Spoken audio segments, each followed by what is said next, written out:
దగ్గర ఏముందో నాకు అర్థం కాదు. అక్కడ అడుక్కొని తింటున్నారు వాళ్ళు. వాళ్ళు పంపించారు 1,00,000 టన్నుల బియ్యం వీళ్ళకి పంపించారంటే ఏదో కుట్ర, రెండు దేశాల మధ్య వాళ్ళకి ఒక అవగాహన ఉంది, వాళ్ళు ఆ టైమింగ్ ప్రకారమే మొత్తం చేసుకుంటా వచ్చారండి. వాళ్ళే మీరు అన్నట్టు అడుక్కు తినే వాళ్ళ దగ్గర గీక్కు తినే వాళ్ళలాగా వీళ్ళకి పంపించారు. కరెక్ట్, అదే అంటున్నాను నేను. సో పాకిస్తాన్ ఎందుకు చేస్తారు? బియ్యం ఇస్తే అప్పుడు కూడా అర్థం చేసుకోవచ్చు వాసుదేవన్ గారు, ఆయుధాలు ఎందుకు ఇస్తున్నారు? లిస్నింగ్ పోస్ట్ ఎందుకు పెడుతున్నారు? భారతదేశం వైపు ఉన్న రన్వేలు ఎందుకు డెవలప్ చేస్తున్నారు పాకిస్తాన్? ఇక్కడ బంగ్లాదేశ్ దగ్గర కేపబిలిటీ లేదు. మనం కూడా పాకిస్తాన్ ఎక్కడ చేస్తున్న దాని ప్రకారం బంగ్లాదేశ్ ని మనం టైప్ చేసుకుంటూ పోవాలి. ఇప్పుడు ఎవరైనా బియ్యం తీసుకొస్తే మనం ఆపకూడదు, ఎందుకంటే వాళ్ళకి తినడానికి తిండి లేదు, అక్కడ కొట్టుకుంటున్నారు వాళ్ళు బంగ్లాదేశ్. ఈ పరిస్థితిలో పాకిస్తాన్ ఇస్తే ఇవ్వనండి, ఎందుకంటే పాకిస్తాన్ దగ్గరే లేదు. వాడు ఎక్కడి నుంచో తీసుకొచ్చి టర్కీ నుంచో లేకుంటే ఇంకా ఏదైనా గల్ఫ్ కంట్రీకి తీసుకొచ్చి ఇస్తున్నారేమో డొనేషన్, ఇక్కడ లేకుంటే యూకే యుఎస్ ఎయిడ్ నుంచో ఎక్కడి నుంచి తీసుకొస్తున్నారు. సో మన వైపు ఉన్న దానికి ప్రకారం రాజీవన్ గారు బంగ్లాదేశ్కి ఆయుధాలు వెళ్ళకూడదు, దానికి ఒక టోటల్ ఎంబార్గో పెట్టాల్సింది. బంగ్లాదేశ్ ని ఎకనామిక్లీ డిస్ట్రాయ్ చేయాలి, అది మనకు స్ట్రాటజీ ఉండాలి. డెఫినెట్ గా మనం చేయాల్సిందే, చేసి తీరితే బాగుంటుంది. అండ్ డెఫినెట్ గా యుఎస్ వైపు నుంచి ఉన్న ప్రెజర్ ఇప్పుడు రాబోతుంది. చూడండి, యుఎస్ ఏమంటారంటే మాకు ఇక్కడ ప్రెజెన్స్ ఉంది, మా ప్రెజెన్స్ ని ప్రాబ్లం క్రియేట్ చేయకండి, మీరు బంగ్లాదేశ్ వ్యతిరేకంగా మీకేమైనా చేసుకోండి, కానీ మా దగ్గర మా పర్సనల్ ఎక్కడెక్కడ ఉన్నారో వాళ్ళ మీద వచ్చి రేపు బాంబులు కానివ్వండి మిగతా ఏమైనా దాడి మా మీద చేయకండి. కానీ ఇప్పుడు జరగబోయేది నేను రాసిస్తాను స్టాంప్ పేపర్ మీద వాగ్దేవన్ గారు, ఇప్పుడు రాబోయే ఎలక్షన్ ని ఆపడానికి అన్ని ప్రయత్నాలు చేస్తారు. ఇంకా గొడవ మొదలవుతుంది, స్టూడెంట్ ప్రొటెస్ట్ స్టార్ట్ అవుతారు. ఈవెన్ ఖలీదా జియా వాళ్ళ పార్టీని కూడా తీసేయమని ఒక ప్రొటెస్ట్ వస్తుంది చూడండి. ఎందుకంటే స్టూడెంట్స్ ఫస్ట్ ఏమన్నారు, మేము ఒక పార్టీ పెట్టి మేమే పోటీ చేస్తా అన్నారు. ఇప్పుడు హిందువులేమో 90 సీట్ల పోటీ చేస్తా అంటున్నారు. 20 నుంచి 60% దగ్గర హిందూ పాపులేషన్ ఉన్న కాన్స్టిట్యున్సీలో పోటీ చేస్తా. డెఫినెట్ గా ఏం జరగబోతుంది, బంగ్లాదేశ్ లో ఈ జరగబోయే election will be a fraud, దాంట్లో డౌట్ లేదు. హిందువులు ఆపడానికి హిందువులు పోటీ చేసిన కాన్స్టిట్యున్సీలో కూడా మొత్తం ఫ్రాడ్ జరుగుతుంది. మనం ఏం డిమాండ్ చేయాలంటే, రాహుల్ గాంధీ గారు ఉన్నారు కదా, ఓట్ చోరీ అన్నప్పుడు చెప్తా నడుస్తుంది, ఆయన పంపించాలి బంగ్లాదేశ్. అక్కడ ఉన్న ఎలక్షన్ సూపర్వైజ్ చేయమని చెప్పండి రాహుల్ గాంధీ గారు.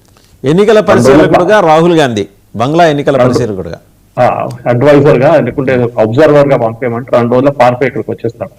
బాబోయ్ మన దేశం మంచిది, ఎందుకంటే this is become a joke. ఎందుకంటే ఈయన జర్మనీకి వెళ్ళి మన ఎలక్ట్రల్ సిస్టమ్ గురించి మాట్లాడుతున్నారు. మొన్న జరిగిన కర్ణాటకలో బ్యాలెట్ పేపర్ తో జరిగిన ఎన్నికల్లో బీజేపీ గెలిచింది. Anyway that's separate subject. కానీ మన సబ్జెక్ట్ మెయిన్ గా ఉందంటే పాకిస్తాన్ ఇన్ఫ్లుయెన్స్ ఆన్ బంగ్లాదేశ్.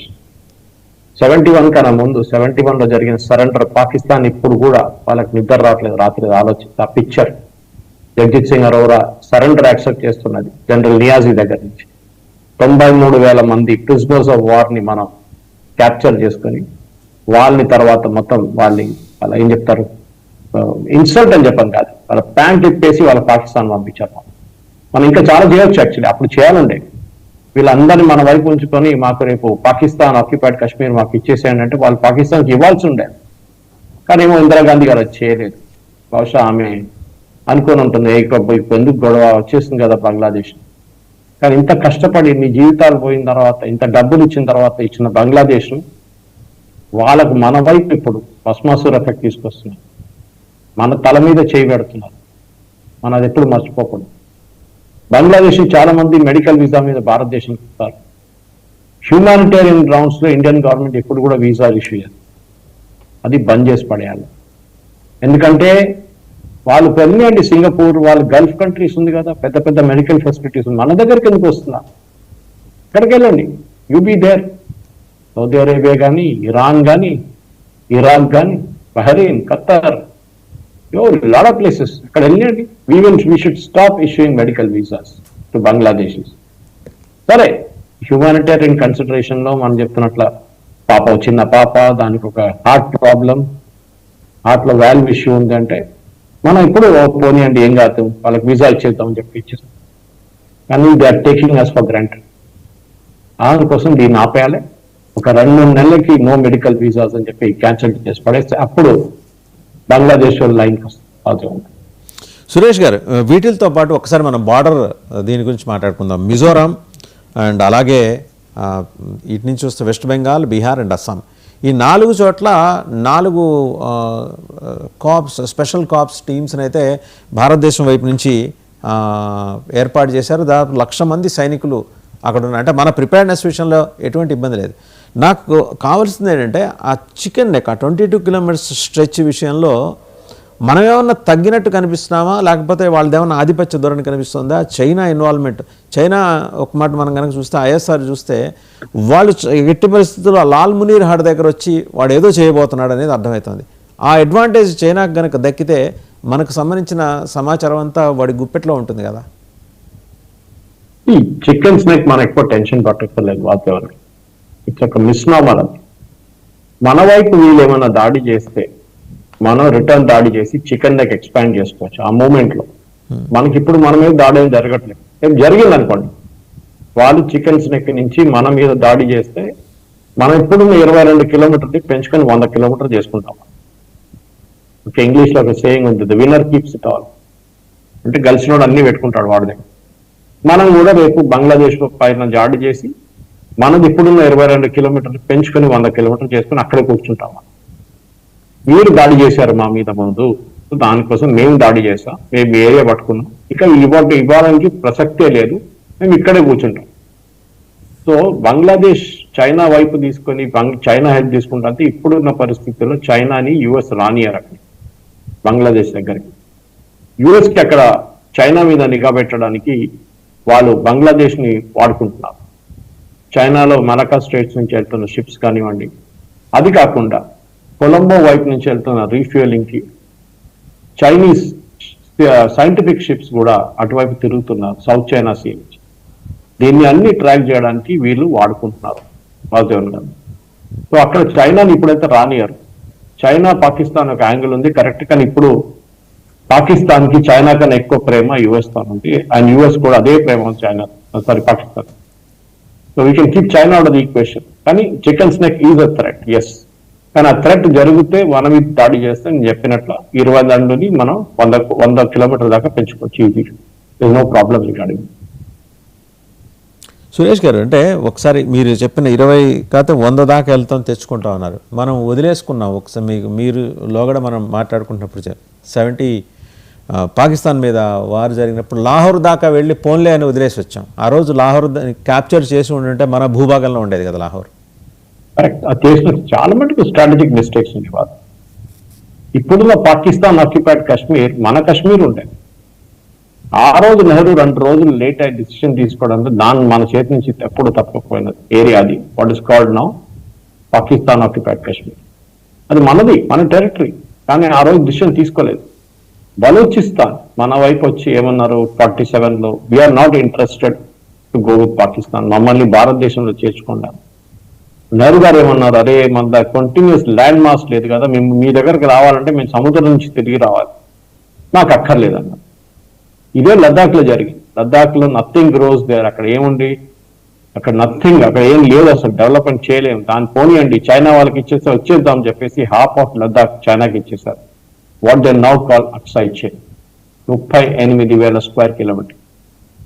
నెహ్రూ చేసిన బ్లండర్స్ గురించి మాట్లాడితే మస్తు చాలా ఉన్నాయి. ఎందుకంటే మన దగ్గర కొంతమంది కాంగ్రెస్ వాళ్ళు అంటారు నెహ్రూ ఐఐటీలు తయారు చేశారు, నెహ్రూ ఐఐఎంతో మొదలు పెట్టారు, నెహ్రూ హెచ్ఏఎల్ మొదలు పెట్టారు. HAL was there before independence. అదొక ఇండిపెండెంట్ ప్రైవేట్ ఎంటిటీ ఉంటుంది. దీన్ని మనం బాగా తీసుకొని మీరు నేషనలైజ్ చేశారు. ఓకే, వాల్చంద్ హీరాచంద్ గ్రూప్ ఉండేది. అది కాకుండా చాలా మటుకు ఐఐటి ఢిల్లీ కట్టింది ఎవరు, సోవియట్స్, నెహ్రూ కాదు. ఎందుకంటే మనం డెవలప్మెంట్ గురించి మాట్లాడాలంటే ఈ నెహ్రూ చేసిన తప్పులతోనే ఇప్పుడు మనం మన పరిస్థితికి వచ్చేసింది. 62లో జరిగిన చైనీస్ వార్ కానివ్వండి, 65లో జరిగిన చైనీస్ వార్, ఇదంతా జరిగింది దాంట్లో. సో డెఫినెట్ గా వాసుదేవన్ గారు, ఈ నెహ్రూ చేసిన బ్లండర్స్ తోనే మనం ఇప్పుడు we're actually facing all the situation. అప్పుడున్న ఈ చికెన్ స్నెక్ ని మీరు ఈజీగా ఈస్ట్ పాకిస్తాన్ వైపు బంగాల్ని డివైడ్ చేసినారు. ఆ 22 కిలోమీటర్ని పెంచుకొని మనం 250, 200 దాకా తీసుకొస్తే అప్పుడు బ్రిటిష్ వాళ్ళు ఎస్ అంటుండే. కానీ మనం చేయలేదు. ఎందుకు చేయలేదంటే అది అఫ్కోర్స్ మనకు తెలిసిందే. Mount baton, Edwina mount baton, Jawaharlal Nehru వీరి నడుమిట్లో ఉన్న రిలేషన్షిప్ గురించి చేశారు. నెగోసియేషన్ ఎక్కడ నడిచిందా? ఎవరండి బ్రిటిష్ వాళ్ళు ఒక లైన్ గీసి ఇది అటు పక్క ఇది ఇటు పక్కన చెప్పడానికి? కర్తార్పూర్ కారిడార్ చూడండి, పాకిస్తాన్ వైపు 1 కిలోమీటర్ దూరంలో one of the most holiest of Sikh gurdwaras ఉంది. అది మన వైపు తీసుకుంటే ఏమైపోతుండే, ఏం కాకపోతుండే కదా ఆ టైం. చేయలేదు. మ్యాక్మోహన్ ఎవరో కూర్చొని బ్రిటిష్ వాడు లైన్ రాశాడు, గీసాడు, ఇట్ట గీసాడు, అయిపోయింది, తీసుకోండి, ఇది మీ వైపు ఇది మా వైపు అయితే. బహుశా లోకంలో ఎక్కడ ఒక దేశాన్ని డివైడ్ చేయలేదు ఇవాళ దాకా వాద్యం. మీరు ఎక్కడైనా విన్నారా? ఒక దేశాన్ని 5 ముక్కలు ఒక్క సోవియట్ యూనియన్ గురించి మాట్లాడొచ్చు, కానీ వాళ్ళకి సోషలిస్ట్ రిపబ్లిక్స్ ఉండే, అంటే వాళ్ళ ముందు కూడా వాళ్ళు ఇండిపెండెంట్ కంట్రీస్ గానే ఉండేవాళ్ళు. అదేవారు కజాకిస్తాన్ కానీ, తుర్క్మెనిస్తాన్ కానీ, అజర్బైజాన్ కానీ, ఆర్మీనియా కానీ, దాంతో సెపరేట్ నేషన్స్ ఉండే. యూనియన్ ఆఫ్ సోషలిస్ట్ రిపబ్లిక్స్ అందరు కలిసి వచ్చి ఫామ్ చేసిన ఒక రిపబ్లిక్ యుఎస్ఎస్ఆర్. తర్వాత వాళ్ళు విడిపోయారు. That's expected. కానీ ఇది అట్లా కాదు కదా. మన దగ్గర ఉన్న ఒక దేశాన్ని 2 ముక్కలు చేయడమో 3 ముక్కలు చేయడంలో ఎవరు సూపర్వైజ్ చేశారు మన వైపు నుంచి? Who are the people who sat with the British scientific team and said ఈ కర్తార్పూర్ కారిడోర్లో ఈ గురుద్వారా మాకు చాలా ఇంపార్టెంట్ అండి, మేము ఈ గురుద్వారా దగ్గరనే మేము మా వైపు నుంచి మీరు గీత గీసినప్పుడు ఈ గురుద్వారా మా వైపు ఉండాలి. అరుణాచల్ ప్రదేశ్ ఏం చేయకుండా బ్రిటిష్ వాళ్ళు వెళ్ళిపోయారు. ఇప్పుడు కూడా చైనీస్ వాళ్ళు అక్కడ వాళ్ళ అరుణాచల్ ప్రదేశ్ లో ఉన్న ప్రజలకి వీసాలు ఇష్యూ చేయండి. ఎందుకంటే అది ఇదే ప్రాబ్లం.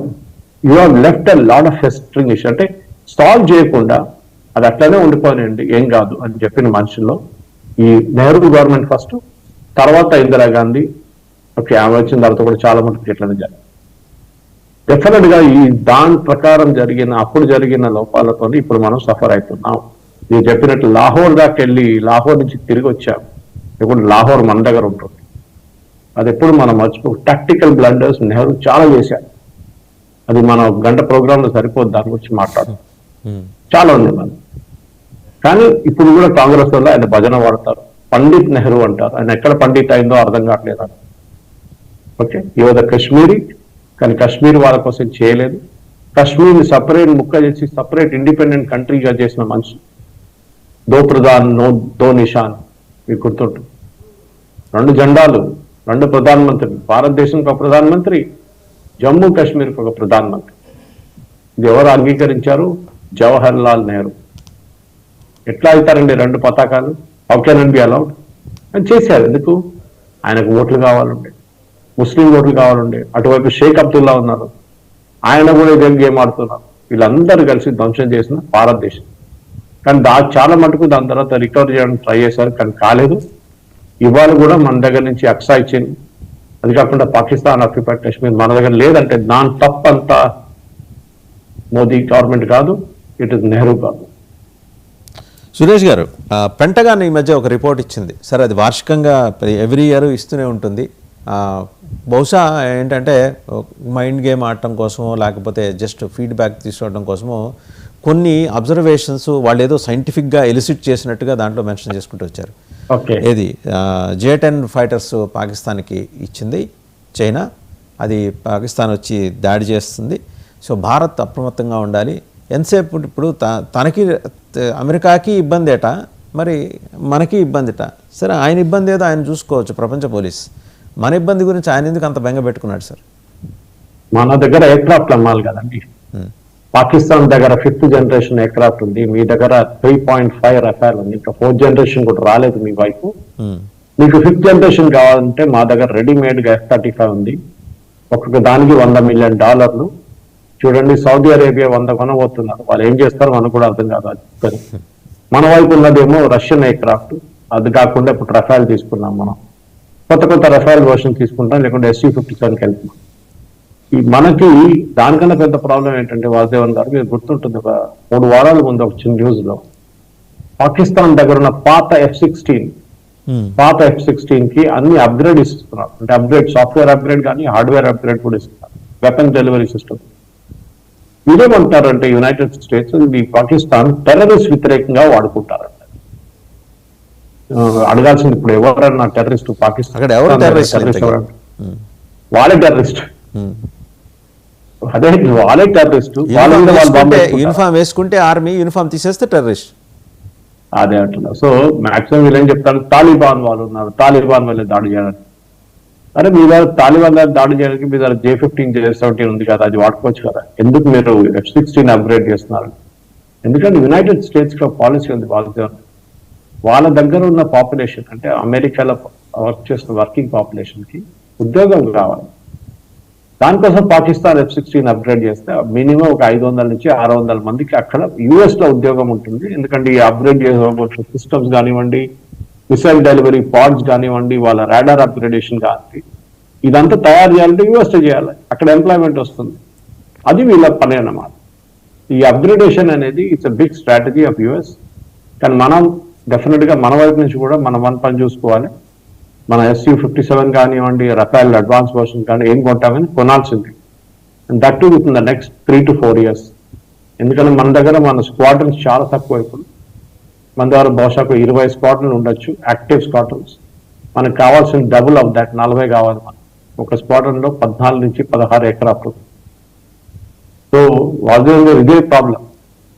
ఎందుకంటే ఒక పారాలిసిస్ ఉండే, పాలసీ పారాలిసిస్ 2004 నుంచి 2014 దాకా AK ఆంటనీ గారు చెప్పారు, మేము డిసిషన్ తీసుకుంటలేదు ఎందుకంటే మా దగ్గర డబ్బులు లేవు, మేము డిసిషన్ తీసుకుంటలేము ఎందుకంటే ఏమైనా మేము చేస్తే స్కామ్ అవుతుంది దాంట్లో. వాళ్ళందరూ తెలిసింది అది. బోఫోర్స్ నుంచి బోఫోర్స్ లో ఎవరు డబ్బులు సంపాదించారో అందరికీ తెలుసు కాంగ్రెస్. ఆ డబ్బులు ఎక్కడ ఉన్నాయి కూడా శామ్ పిట్రోడాకి, సుమన్ దూబే ఇట్లాంటి వాళ్ళకి తెలుసు ఎక్కడుంది ఆ డబ్బులు.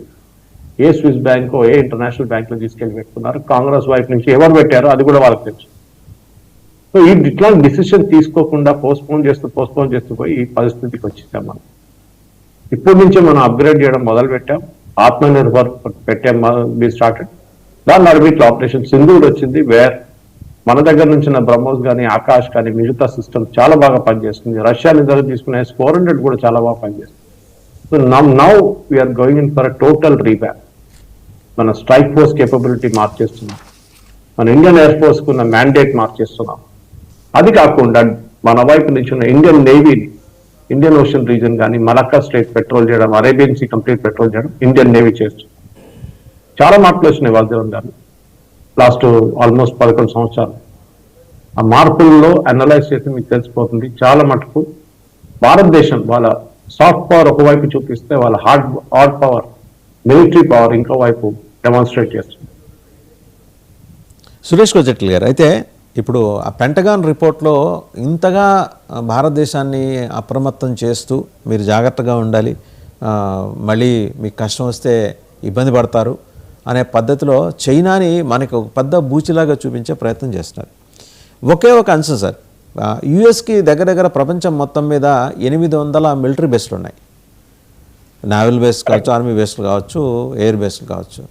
చైనాకు ఒకటే ఉంది ఇప్పటివరకు. అయినా సరే దాన్ని అంత పెద్ద బూచిగా చూపించేసి ఈ ఏషియన్ కాంటినెంట్లో ఈ అన్రెస్ట్ క్రియేట్ చేయడానికి పెంటగాన్ ఎందుకు అంత తహతాలాడుతుంది? వాడు ఎక్కడో ఖండాల అవతల ఉన్నాడు, వాడు ఇక్కడికి వచ్చి రూల్ చేయాలనే ఆ తాపత్రయం ఎందుకు అడిగి? అదొకటి రీజన్ ఉంది వాసుదేవన్ గారు. భారతదేశం మీద అందరి మీద ఉంది.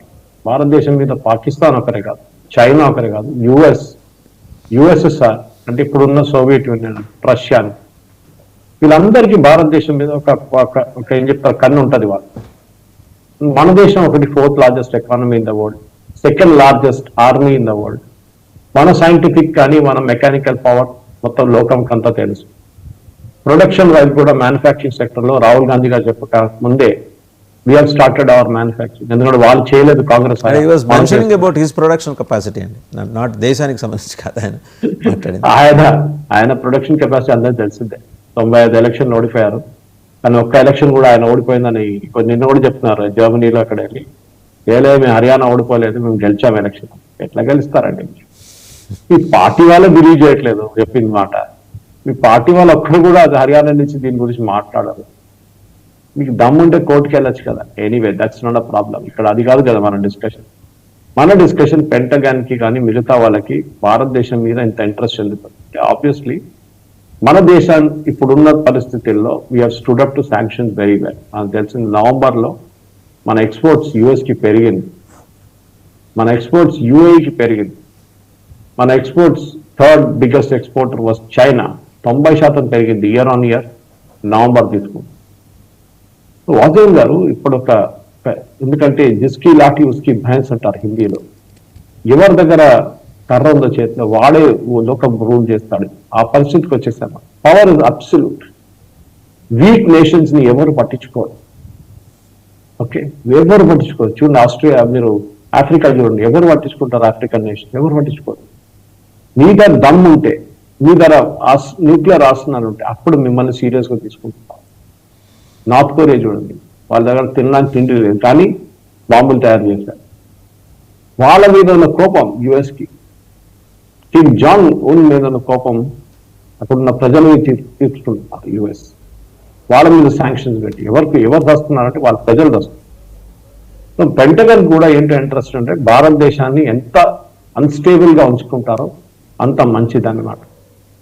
వాళ్ళకున్న పెద్ద ఒక అడ్వాంటేజ్ డిసడ్వాంటేజ్ రెండు చెప్పచ్చు. ఒకటి, మన చుట్టుపక్కల ఉన్న దేశాలన్నీ week nation, Pakistan, Bangladesh, Afghanistan and Sri Lanka.